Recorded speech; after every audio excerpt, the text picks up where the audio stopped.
everyone. This is our second lecture of the week. We will be talking about theories of deviance within this lecture. So, specifically, we'll be talking about conflict theory, functionalism, and symbolic interactionism like we do every week, but we will also be talking about a couple sub-theories within those, especially pertaining to functionalism and symbolic interactionism. Of the three core theories, conflict theory has the least to say about deviance, but it definitely does have a defined message to give about deviance. In particular, the conflict theorist sees deviance as the result of social conflict and states that in order for the powerful to maintain their power, they must marginalize and criminalize those who threaten the power. So the powerful, the rich, seek out those who challenge their power, and those are the criminals. That's the conflict perspective in terms of deviance.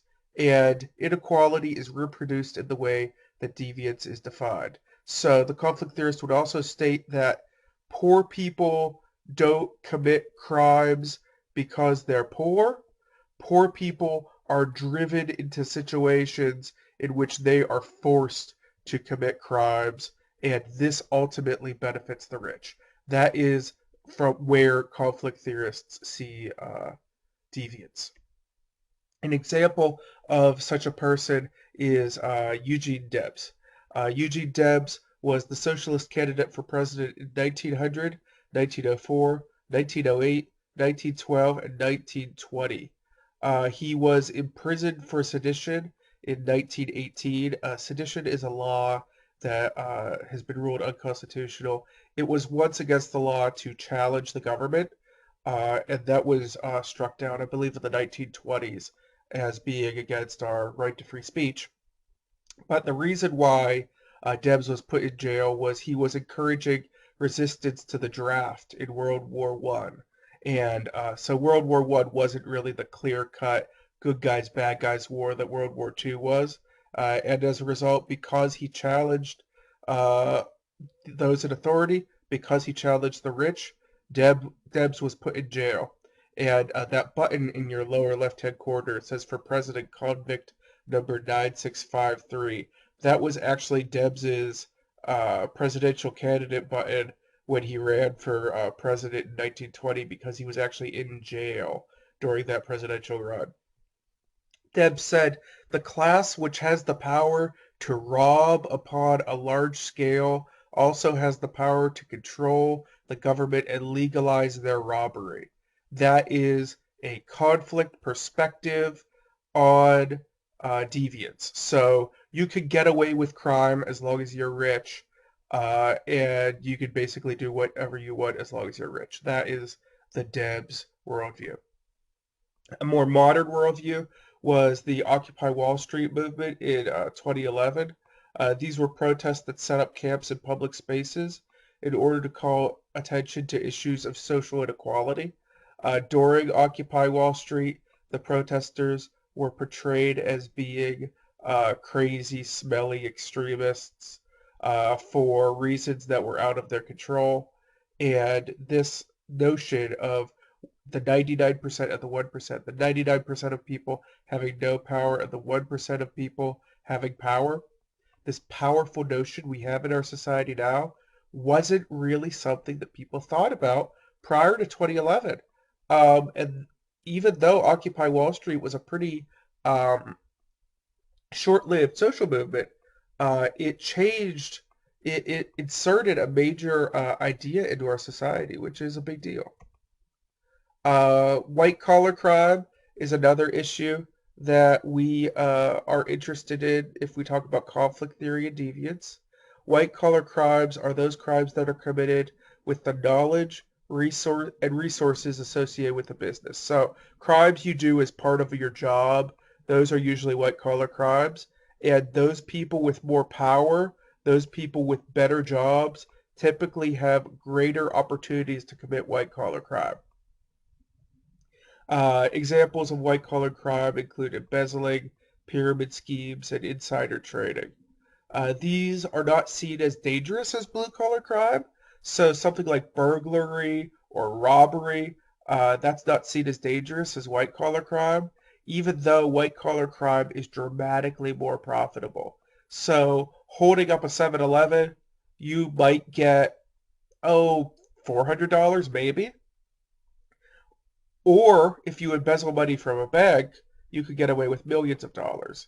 One of the major reasons why that embezzling isn't seen as being as dangerous or detrimental to society is because uh, the rich get away with it because, they go to court in a fancy suit, they have fancy lawyers, as opposed to the guy that robbed the 7-Eleven might go in a sports jersey and pants. um, he will be seen as being, quote, more dangerous because our society teaches us that certain types of people are more dangerous than other types of people. And sure, 7-Eleven is more likely to include a gun in the robbery, and that certainly is a factor, but it's not the only factor when we talk about what crimes are dangerous or not dangerous. White-collar crime, final point, is a crime of the upper class. Thus, it's not as heavily prosecuted. Rich people simply have more opportunities to get away with this kind of crime. So that is the conflict perspective on deviance. Now let's talk about the functionalist perspective on deviance. Deviance serves a function in our society, according to the functionalists. Emil Durkheim posited that deviance serves a positive social function by clarifying moral boundaries and promoting social cohesion. So the reason why we have criminals is to give us examples of what not to do. So when someone steals something, we catch them, we throw them in jail. That shows everyone else that's what happens when you get thrown in jail. I mean, when you steal something. Structural strain theory is a bit more complex in terms of functionalist theory. It was developed by Robert Merton, the same guy that gave us those manifest functions, latent functions, and dysfunctions. Strain theory states that there are goals in our society that people want to achieve, but they cannot always reach those goals. And that inability to reach those goals creates stress, or as he would call it, strain, because people are aware of the goals of society but do not have the means to reach those goals. So here is Terp Mertens' typology of deviance. He stated that deviance could be broken into 5 types, or put another way, a response to the expectations of you in society can be broken up into 5 types. Before I really get into this, it's important to note that this theory is best used to describe how people respond to the cultural stress of making money or not. That's the big one. There are other versions of this theory that talk about maybe getting respect or getting power, but this is the original strain theory, and it is actually incredibly useful for understanding a lot of the crime that happens in our society. The first type is conformity. The conformist accepts the goals of society and the means toward achieving those goals. So within strain theory, we talk about acceptable goals and acceptable means. The acceptable goal in society, strain theory talks about, is making money, and the acceptable means toward achieving those goals, the way we teach little kids you get things, is by getting a job. So they accept the means and they accept the goals. Most of us are conformists. The innovator, then, accepts the goals of society, but looks for new or innovative ways of achieving those goals. So they say, yeah, I'll have money, I'll work toward money, but I'm not going to follow the ways the society says I should earn money. And when we talk about this, we're talking about people who commit crime to make money. If you open a cupcake store, even if it's a really original cupcake store, that's not an innovator from this perspective, right? Because you're still listening to the rules of society of how you earn money, and people still approve of the way you're earning money. We're talking about people who do things like deal drugs, who uh, take part in the sex trade in various ways. These are the people that are innovators. Anyone that breaks the law or comes very, very close to breaking the law, these people are considered innovators, according to Mertens' trade theory. The ritualists, then. The ritualists are not interested in the goals of society, but they do take the means toward achieving those goals. Ritualists are possibly the hardest for most of us to understand. If you've ever worked a low-wage job uh, and met that person that, oh, say, was working in a pizza shop for like 25 years as like a delivery driver, right? Most people don't do that because I mean, delivery driving can pay okay. Or let's say a dishwasher, because I was a dishwasher once. I was also once a delivery driver, but that's beside the point. A dishwasher doesn't get paid much money. A dishwasher, that is the lowest rung on the pizza shop totem pole, and the dishwasher isn't going to get anywhere. The dishwasher isn't going to get rich being a dishwasher. But why does that person keep doing that job of being a dishwasher, even though they're not making any money, even though they might not be able to pay their bills? Well, they think the honest and the right thing to do is to have a job, even if you're not getting any money. That's the ritualist. I think it's a hard mindset to really wrap your head around. We will later on in this class, when we look at social class, we will examine a woman named Tammy in one of our documentaries. You might want to take a note of this. Tammy is definitely a ritualist. The retreatist. The retreatist rejects society's goals and rejects society's means toward achieving those goals. So the ritualist, I'm sorry, the retreatist rejects having a job, and the retreatist rejects having money. So this kind of person, the classic American example of this, there are many types of retreatists, but the one that maybe as Americans we have the most uh, experience with is the guy that goes off and lives on top of a mountain all by himself with his guns. This is almost always a guy. And just decides that they want to be left alone and, brew his own beer and be completely self-sufficient. That is a retreatist. A darker version of a retreatist in American society would be someone like a hopeless drug addict. So like a heroin or a meth addict that isn't interested in making money except to buy more drugs, and isn't interested in basically doing anything or working other than just to get drugs. That is a retreatist that rejects both goals and the means. Finally, the rebel. The rebel does not accept the goals of society or the means of society. However, to make them different than the retreatist, the rebel creates new goals and new means. So the rebel does not want money. The rebel wants to create a new society, right? Maybe a society where money wasn't the objective. Maybe a society where justice or something like that was the objective. So the rebels often join like revolutionary groups. If you're all familiar with the Black Panthers, they were a rebel group.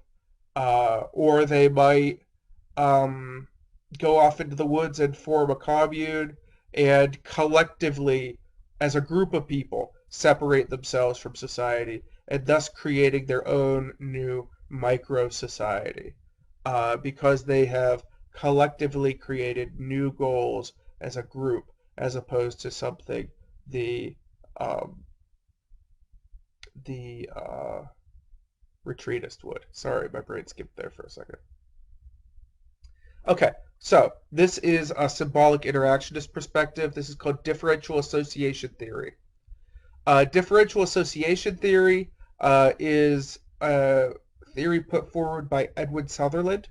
He stated that we learn deviance from our association with deviant peers.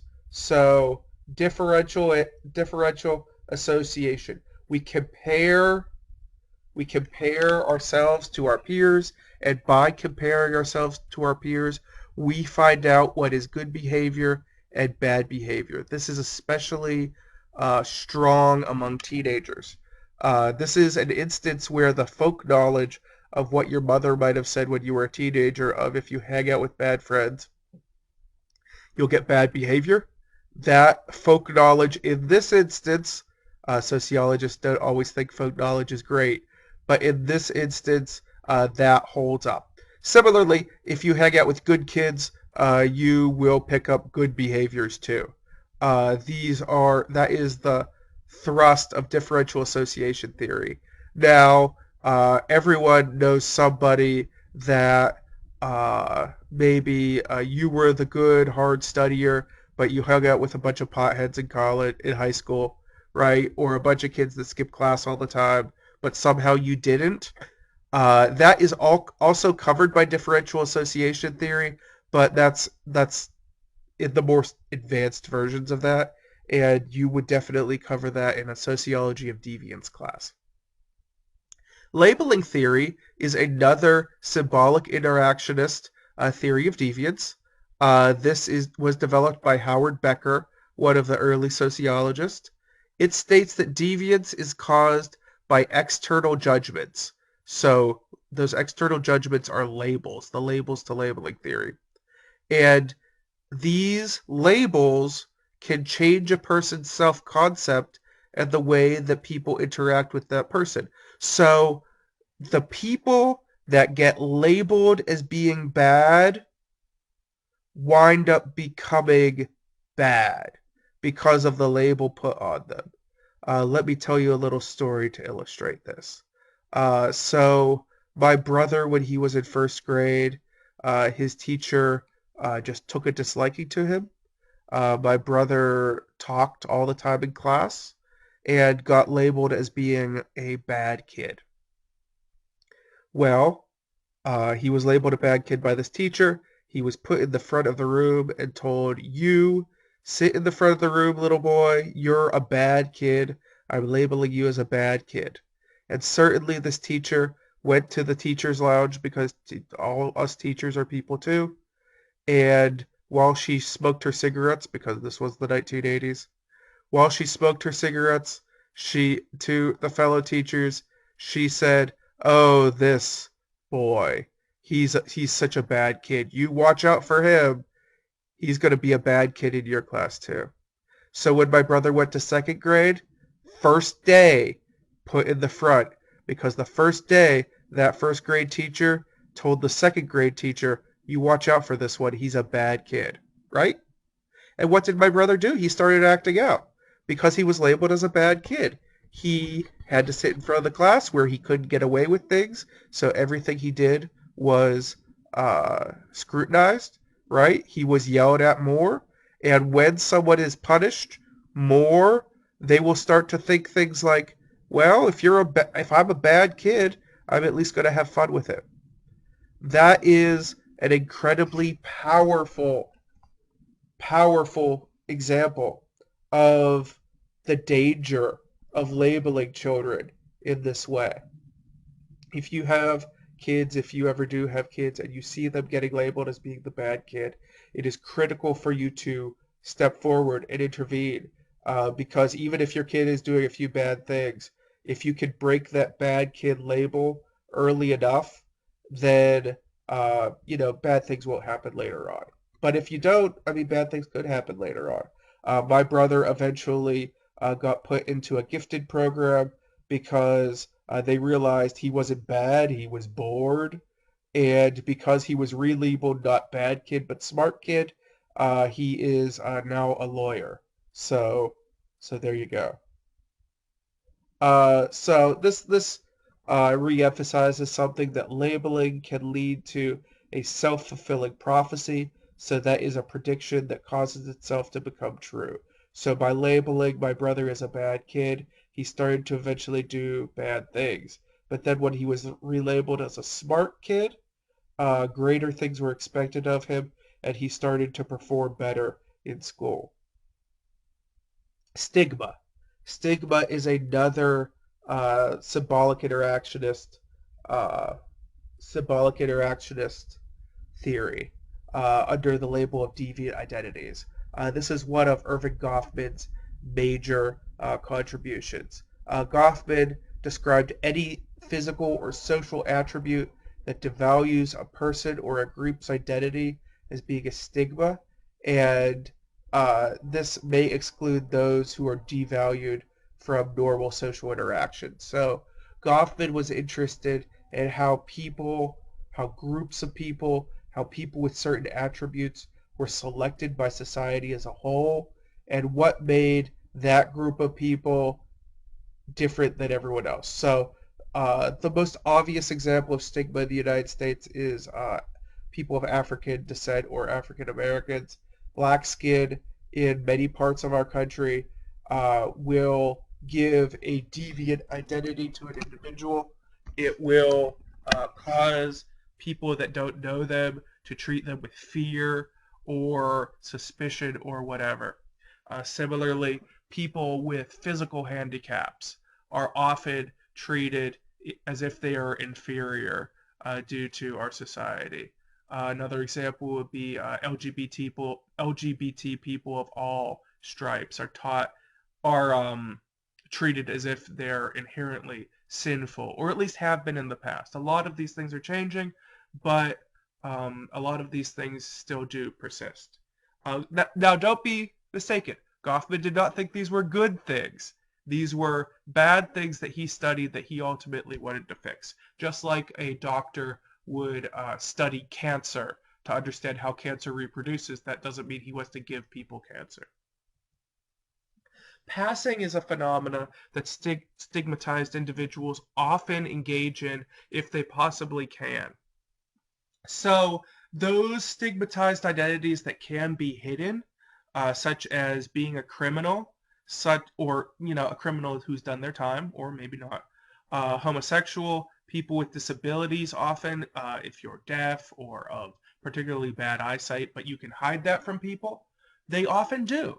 And people often hide these identities because they don't want to be treated from other people. This is exactly where the whole in the closet phenomena for gay people came from. And once homosexuality has become more acceptable in society, more and more people, in all likelihood, most homosexual or other LGBT people are now out of the closet, but that in the closet, that is an example of passing. So, this week in our discussion, I want you to talk about if you've ever been in a situation where you could have been labeled as deviant. So talking about, oh, I'm so sorry. No, never mind. I'm sorry. I made a mistake. Yeah, we're sticking with the labeling thing. I'm sorry. Uh, have you ever been labeled as deviant? And what did you do? How could you almost been labeled as deviant? Was it something you did? Was it something you didn't do? Uh, Maybe you actually stole something but weren't labeled as deviant. Tell us about that. Don't incriminate yourself, right? Don't give us all the details. I don't want cops coming down on me. Or maybe you were treated differently because you were given a label you didn't deserve. Tell us about that too. In your essay, I'm going to show you a documentary called The Corporation. And in that documentary, they make an argument that corporations are, quote, legal people. Tell us what it means that corporations are legal people and lay out the reasons why the authors argued that corporations are psychopaths.